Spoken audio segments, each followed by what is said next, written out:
I sat in the sterile conference room watching Brad Kinlock shuffle papers with fake importance. After 23 years at Wexley Tech, I knew this wasn't a performance review. His eyes wouldn't meet mine. The HR lady beside him looked uncomfortable, like she'd rather be anywhere else. The fluorescent lights hummed overhead, casting harsh shadows across the polished table that reflected our distorted faces. "Frank, we're restructuring," Brad said, reading from a script. His voice was cold, rehearsed, devoid of any human emotion. "Your position is being eliminated." 23 years. I'd started here when people still used floppy disks and dial-up internet. I'd grown with this company, learned new technologies, stayed late countless nights debugging code while others went home to their families. I'd even saved them from bankruptcy 5 years ago with my revolutionary idea. But none of that mattered now. "No severance package," he continued without looking up.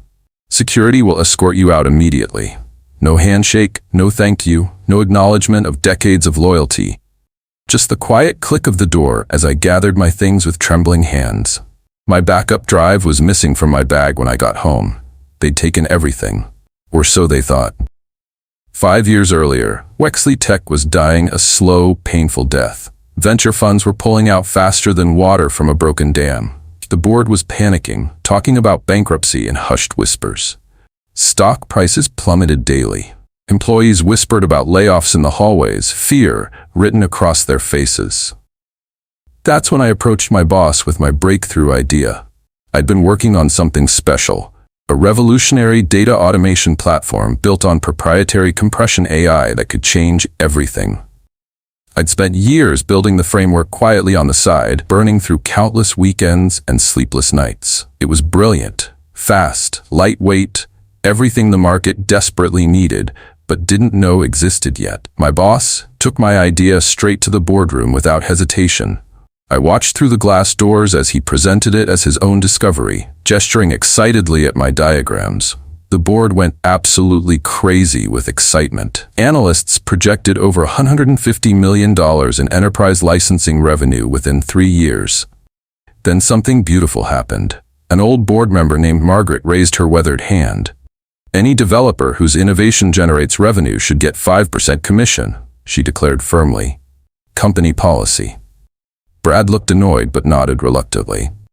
"That won't be necessary in writing," he said smoothly. "I'll handle the credit and commission when it's completed." I should have known then, but I trusted him completely. 2 years later, I watched Brad on the morning news from my living room, coffee growing cold in my hands. He stood behind a podium, cameras flashing like lightning, announcing FormAxis, my software, as Wexley's revolutionary breakthrough. The backdrop displayed our company logo alongside tech industry giants like Google and Microsoft. "This innovation represents the future of data processing," he said, flashing that perfect CEO smile that had charmed investors for years. He demonstrated features I'd coded during countless sleepless nights, algorithms I'd designed with mathematical precision, compression techniques I'd invented through pure innovation. The crowd applauded every carefully rehearsed word. Not once did he mention my name. 23 years of unwavering loyalty, and I was completely invisible, erased from my own creation like I'd never existed. My wife sat beside me, shaking her head in disgust. "That's your work up there, Frank, every single line of code." I nodded, feeling something cold and dark settle in my stomach like a stone. Brad had erased me completely from history. The product that saved the company, the innovation that made him a tech celebrity, it was all mine. But according to the world, Frank Caldwell didn't exist. That night, I made a decision that would change everything forever. I opened my laptop and created a document titled Failsafe. The countdown to justice had officially begun. In my quiet home office, surrounded by 23 years of coding manuals and coffee-stained notebooks filled with my handwritten algorithms, I opened the Failsafe document. My fingers moved across the keyboard with the precision of a surgeon performing delicate surgery.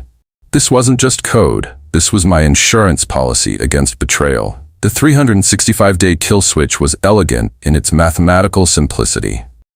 After exactly 1 year, FormAxis would shut down unless reauthorized by its original license holder, me. If not renewed, it would crash completely or revert to open source, voiding all company rights instantly. I embedded the code deep in the software's core, hidden in a recursive compression loop that looked like standard optimization to any casual observer. Only I knew the reauthorization sequence. It was like a time bomb, but instead of explosives, it carried perfect justice. The countdown began the moment I signed and encrypted the document with military-grade security. 364 days remained until my revenge would execute automatically. I leaned back in my chair, staring at the glowing screen. Part of me hoped I'd never need to use it. Part of me knew I absolutely would. The clock on my desktop showed 11:47 p.m., another late night of coding, just like thousands before. But this time felt completely different. This time, I was coding my revenge with mathematical precision. I spent the next week encrypting the license trigger deeper into FormAxis' architecture, burying it like a digital landmine. Every night after work, I'd come home and bury it further into the system's DNA. The code was invisible, elegant, mathematically beautiful in its deadly simplicity. The beauty was in its perfect deception. The kill switch looked like standard authentication protocol to anyone who might stumble across it. Even expert programmers would see it as normal security code. But hidden within those innocent-looking lines was my signature, my ownership, my insurance policy against corporate betrayal. I created multiple backup encryptions, each one nested inside the other like Russian dolls. The recursive loop was mathematically impossible to override without the master key, a key that existed only in my mind, memorized and never written down anywhere. On Friday night, I printed the encryption sequence on my home printer and sealed it in an envelope. I mailed it to myself, registered mail, postmarked and dated, legal proof of authorship and timeline that would stand up in any court of law. My wife found me at the home office at 2 a.m., still coding furiously. "Come to bed, Frank," she said gently, concern written across her face. I saved my work with a satisfied smile, just finishing up something very important, something that would change everything. Brad threw a lavish party in his new Bel Air mansion that cost more than most people's houses. I wasn't invited, but the pictures were everywhere on social media like a slap in my face. Champagne fountains, A-list celebrities, tech executives. Everyone celebrating FormAxis' success while I sat forgotten in my modest suburban home. Brad stood on his marble staircase, giving a speech to the adoring crowd below. His brand new Lamborghini sat in the circular driveway, gleaming under the California sun like a golden trophy. He'd bought it with the commission money, my commission money that he'd stolen along with my life's work. "This software represents innovation at its finest," he announced, raising his crystal glass filled with expensive champagne. "FormAxis is the future, and I'm incredibly proud to be its creator." The crowd applauded like trained seals performing for fish. Someone from the tech press shouted a question about the development team. Brad laughed, his voice carrying that arrogant tone I'd grown to despise. "Frank Caldwell? He was just support staff, really. The real innovation came from vision and leadership." My former intern, Sarah, was there serving drinks to the wealthy guests. She pulled out her phone and started recording secretly. Later, she'd send me the video with a message. "This isn't right, Frank. Everyone knows it was your idea." But knowing and proving are two completely different things. The next morning, I opened the FormAxis launch brochure that arrived in my mail like a cruel joke. 40 pages of glossy marketing materials, detailed product specifications, and Brad's smiling face plastered on every other page. My name appeared nowhere in the entire publication, but I knew exactly where to look for the truth. Deep in the technical appendix, buried in the API documentation that most people would never bother reading, was something they'd missed completely. Every piece of code carries its creator's signature, invisible to most, but clear to those who know how to look for it. There it was. FCX. Frank Caldwell's signature, embedded in every module, every function, every single line of code I'd written over 5 years. I took screenshots of every instance with methodical precision. Dozens of them, scattered throughout their own documentation, like breadcrumbs leading back to the undeniable truth. Legal proof that I'd written every line of code they were selling for millions of dollars. My phone buzzed with an excited text from Sarah. "The video is going viral on Twitter. Who built FormAxis is trending worldwide." I smiled and saved the screenshots to my encrypted folder. Evidence was piling up like snow in a blizzard, but I wasn't ready to use it yet. The countdown showed 287 days remaining. Patience. Good code takes time to compile properly. I spent that entire afternoon drafting a comprehensive email to Wexley's legal team. Pages of irrefutable evidence, timestamps, code signatures, everything proving beyond doubt that I'd created FormAxis. Screenshots, documentation, witness statements, an absolutely airtight case that would destroy Brad's lies in any courtroom. My finger hovered over the send button for exactly 10 minutes. The cursor blinked mockingly at me, waiting for a decision that would change everything forever. Then I deleted the entire email without sending it. This wasn't the time for lawyers and legal battles that could drag on for years. I had something much better planned. Something that would speak louder than any courtroom argument, more devastating than any lawsuit could ever be. Instead, I booked a surprise trip to Japan with my wife. We'd always talked about visiting Kyoto, walking through the famous bamboo forests, seeing the ancient temples. 23 years of postponed dreams because I was always working late, always coding, always showing unwavering loyalty to a company that never valued me. "Are you sure about this timing?" my wife asked as I showed her the plane tickets with excitement. I looked at my countdown calendar. The timer showed 265 days remaining until justice. "Perfect timing," I said with a knowing smile. "I think I've earned a real vacation." For the first time in decades, I was going to step away from my computer and remember what life felt like outside a cubicle. 3 days before our departure to Japan, Sarah called me with explosive news. She'd been working as a freelance developer since leaving Wexley, but she still had loyal friends inside the company. Her voice was shaking with a mixture of excitement and righteous anger. "Frank, you absolutely need to see this," she said, breathless with anticipation. "I have internal emails that will blow your mind." We met at a small coffee shop downtown, tucked away from prying eyes. She slid a flash drive across the table like we were characters in a spy movie. Her hands trembled as she explained the devastating information she'd uncovered. "Brad planned your firing an entire year before FormAxis launched fully," she whispered, looking around nervously. "I have the complete email chain. He told his assistant you were replaceable code and that he'd clean house once the product was stable." My hands shook with rage as I read the damning messages on her laptop screen. There it was, in black and white digital text, Brad's calculated plan to steal my work and discard me like garbage. He'd been plotting my professional downfall while I worked nights to perfect his stolen software.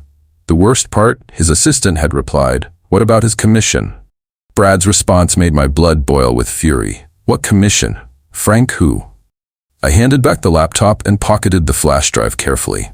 "What are you going to do?" Sarah asked with concern. I smiled calmly. "Enjoy my vacation." Kyoto was everything we dreamed it would be and more. My wife and I walked hand in hand through the famous bamboo forest, golden sunlight filtering through the green canopy above us like nature's cathedral. For the first time in years, my mind was completely quiet and peaceful.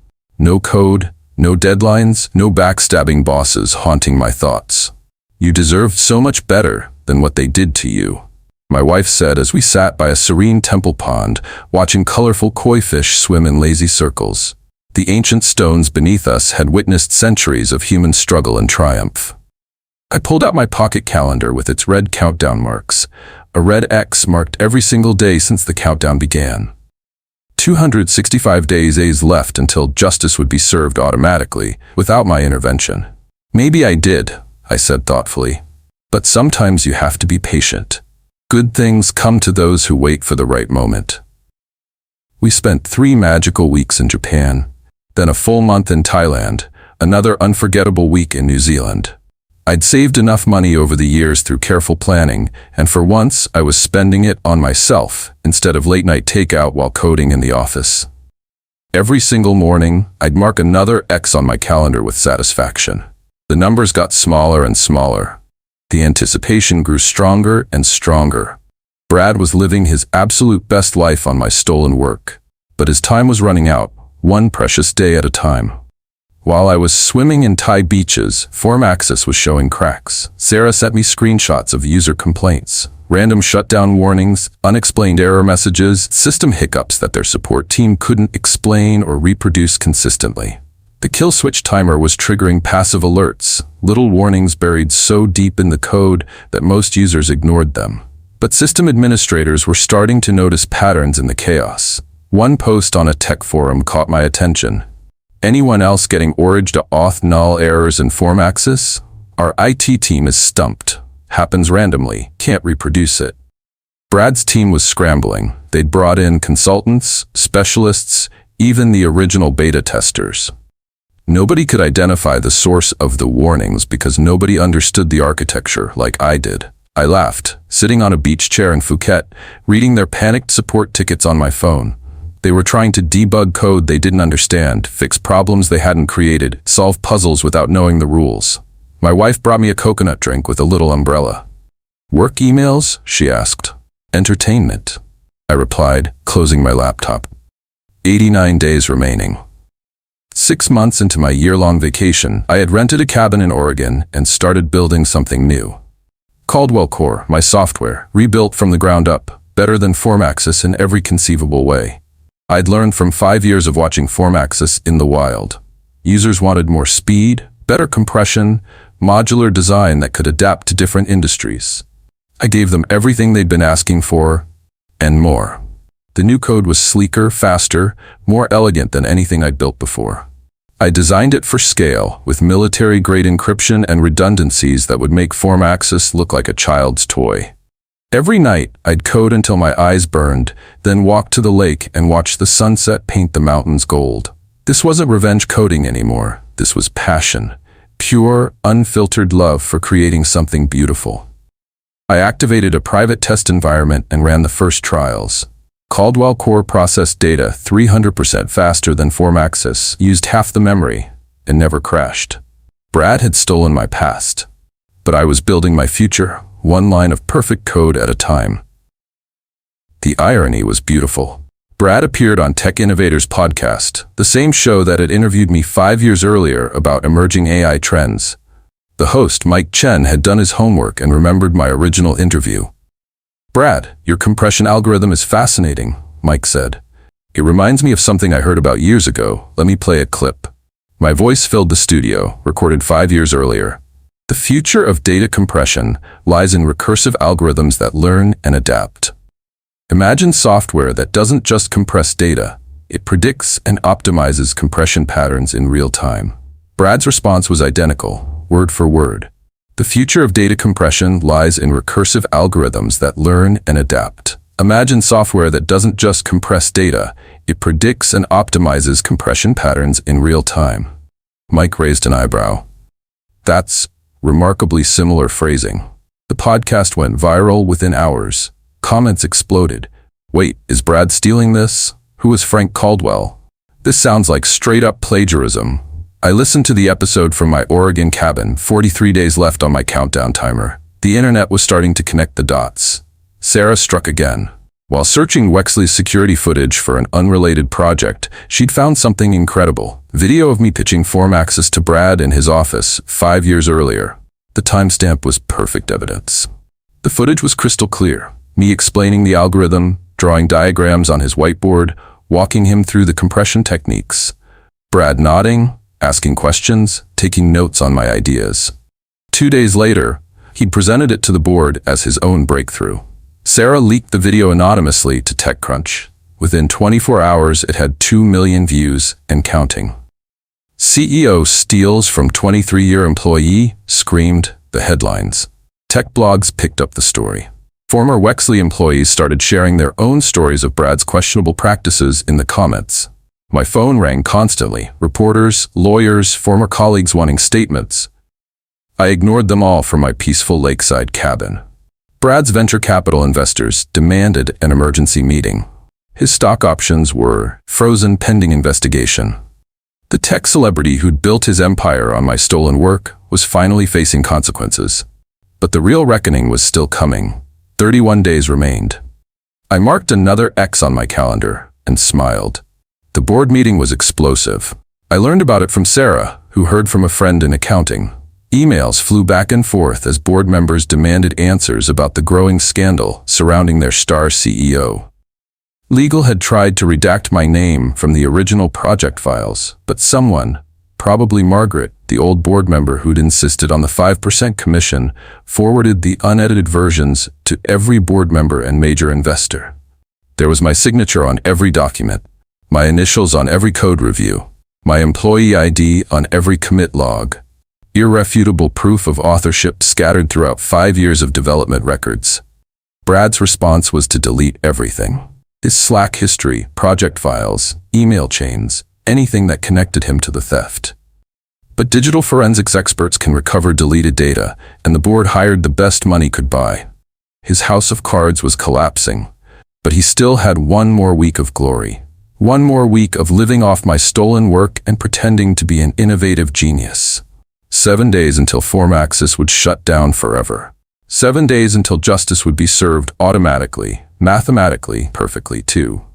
Panic was setting in at Wexley Tech like a slow-spreading virus. Their CTO, David Park, had been trying to reach me for weeks. Calls, emails, texts, LinkedIn messages, all unanswered.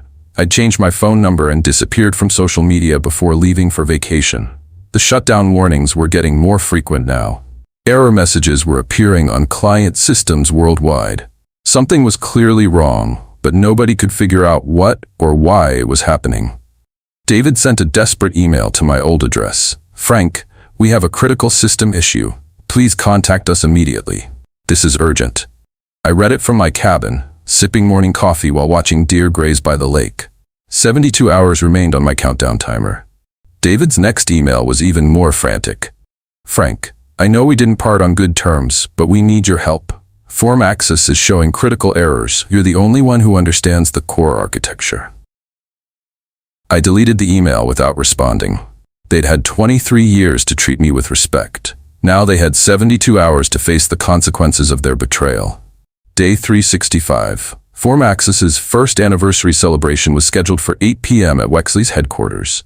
Press, investors, clients, everyone would be there celebrating Brad's innovation and the software's first successful year in the market. I sat in my cabin, watching the sun set over the lake. My laptop showed the countdown timer. 4 hours, 23 minutes, 17 seconds until justice. At 12:01 a.m. Eastern Time, exactly 1 year after FormAxis launched, my kill switch would activate. Every instance of the software on every server in every data center around the world would shut down simultaneously. The recursive lockout code would engage, making the software mathematically impossible to restart without my authorization key, a key that only I possessed. I poured myself a whiskey and opened my calendar to day 365. Instead of an X, I'd written 2 words, Justice Day. At 11:58 p.m., I raised my glass to the empty cabin. 23 years, you bastard. This one's for me. At 12:01 a.m., FormAxis died. Across the globe, screens went dark. My name appeared on every error message. Frank Caldwell had returned. The tech meltdown was immediate and catastrophic beyond anything I'd imagined. Hospitals using FormAxis for patient data management went into manual mode, nurses scrambling with paper charts. Banks processing transactions through the platform froze mid-operation, ATMs displaying error screens worldwide. Logistics companies tracking global shipments lost everything in real time. Error messages flooded screens in dozens of languages. License reauthorization required. Auth equals Caldwell. My name, my real name, appeared on every crashed system. After years of invisibility, Frank Caldwell was suddenly the most important person in technology. Brad tried to play it cool at the anniversary party. Just a patch update, he told nervous investors while sweat beaded on his forehead. We'll have it fixed within hours. But Wexley's stock price didn't believe him. It dropped 45% in the first 3 hours of aftermarket trading. Emergency board meetings were called at 3 a.m. Clients threatened massive lawsuits. I woke up to 847 missed calls and 1,200 emails. Every tech news outlet, every financial blog, every industry expert wanted to know who Frank Caldwell was and why his authorization could crash a $150 million software platform. I made coffee and enjoyed the chaos from my lakeside window. The next 48 hours were beautiful chaos that exceeded my wildest dreams. Brad brought in the best consultants money could buy. cybersecurity experts, software engineers, even the team that had originally beta-tested FormAxis. None of them could bypass the lockout or understand the recursive architecture. The recursive code was mathematically impossible to override. I designed it that way deliberately. You'd need to rewrite the entire software architecture from scratch, which would take months or years of development. Every few hours, Brad would call my old number. Straight to voicemail. His messages grew more desperate each time, his confident CEO voice cracking under pressure. "Frank, please call back. We can work something out." "Frank, I know you're angry, but think about the clients. Hospitals need this software. Frank, I'm begging you, name your price." I saved every voicemail but never responded. The silence was more powerful than any angry confrontation. Meanwhile, journalists were digging deeper into my story. They found my old interviews, my code contributions, my 23-year employment record. The narrative was writing itself. Loyal employee creates revolutionary software, gets betrayed by greedy CEO, takes revenge with elegant time bomb. The internet loved every second of it. By day 4, the lawsuits started flying like missiles in a war zone. Clients sued Wexley for breach of contract and failure to deliver promised services. Investors sued Brad for fraud and gross negligence in handling company assets. The SEC opened an investigation into insider trading. Brad had sold significant stock just 2 weeks before the crash. Wexley's legal team turned on Brad completely, distancing themselves from his decisions. Internal emails leaked showing they'd warned him about the ownership irregularities in FormAxis multiple times. He'd ignored every warning, too busy enjoying his stolen success. A class action lawsuit was filed on behalf of affected businesses worldwide. The lead witness listed on the complaint? Frank Caldwell, original creator of the software in question. My lawyer called from her office in Seattle. "Frank, you need to come back. They want to settle, but we need to discuss terms and strategy." I looked at my calendar. I'd enjoyed my revenge for exactly 4 days. Time to start my comeback and claim what was rightfully mine. "Book a flight to Seattle," I told her. "Frank Caldwell is ready to negotiate. But first, I had something special to unveil to the world." Caldwell Core's debut was everything I dreamed of and more. I uploaded a demo video to YouTube at 3 a.m. on a Tuesday. No fanfare, no marketing budget, just a simple title: What FormAxis Could Have Been. The video showed Caldwell Core processing the same datasets that had made FormAxis famous, but 300% faster with perfect stability. Better compression, modular design, military-grade encryption, 0 crashes, seamless scalability. Within 24 hours, the video had 5 million views and counting. My phone rang at 6 a.m. International call from Geneva, Switzerland. "Mr. Caldwell? This is Elena Vasquez from Byteframe Corporation. We'd like to fly you to Switzerland to discuss licensing Caldwell Core immediately." Byteframe was the global leader in data technology, the company every software engineer dreamed of working with. They had unlimited resources, the smartest developers on Earth, and more enterprise clients than anyone in the industry. "I'm listening," I said, watching sunrise paint the Oregon mountains gold. "We're prepared to offer $250 million for exclusive licensing rights, plus a permanent position as Chief Innovation Officer with complete creative control." I smiled. "I'll pack my bags." The Geneva meeting was surreal beyond belief. Byteframe's headquarters looked like something from a sci-fi movie. Glass towers reaching into the Swiss Alps, holographic displays, engineers from every continent working on projects that would reshape the future. Elena walked me through their offer in a conference room overlooking Lake Geneva. $250 million up front, plus royalties on every installation worldwide. Complete creative control over Caldwell Core's development. A team of 200 world-class engineers at my disposal. "There's just one condition," I said as they prepared the contracts. Elena raised an eyebrow. "Name it." "I retire in 5 years exactly. No extensions, no negotiations, no exceptions. I want to fish and code for fun, not deadlines." She laughed. "That's the most reasonable demand we've ever heard. Deal." I signed the contract at sunset, Swiss Alps reflecting in the lake below. 23 years after starting as a junior systems engineer with floppy disks, I was now worth $250 million. My phone buzzed with a text from my wife. "How did it go?" I took a picture of the signed contract and sent it back with a message. "We can buy that lakefront house now." Brad's collapse was swift and complete, more devastating than I'd ever imagined possible. The SEC fined him $50 million for insider trading and securities fraud. The class action lawsuit cost another $75 million in damages and legal fees. His Bel Air mansion was seized, the Lamborghini repossessed, his assets frozen pending investigation. Every venture capital firm in Silicon Valley blacklisted him permanently. His speaking engagements were canceled, his board positions were revoked. The tech celebrity who'd stolen my work was now unemployable in the industry. But the final humiliation came on a rainy Thursday morning in Seattle. I was in my new office, reviewing Caldwell Core's integration with Byteframe's cloud platform, when security called with an unexpected announcement. "Mr. Caldwell, there's a Brad Kinlock here to see you. He says it's urgent." I looked up for my code. Through the glass wall I could see him in the lobby, suit wrinkled, hair disheveled, the arrogant CEO replaced by a desperate broken man. "Send him up," I said. Time for our final conversation. Brad looked terrible. Dark circles under his eyes, hands shaking slightly, the confident smirk replaced by exhaustion and defeat. He sat across from my desk like a man attending his own funeral. "Frank, I'm begging you," he said, his voice barely above a whisper. "Please fix FormAxis. I'll give you anything. Money, stock options, public credit, whatever you want. Just restart the software." I leaned back in my chair, studying the man who destroyed my life and stolen my work. The powerful CEO was gone, replaced by a pathetic shell. "You don't fix trust with a patch, Brad," I said quietly. "But the clients are fine.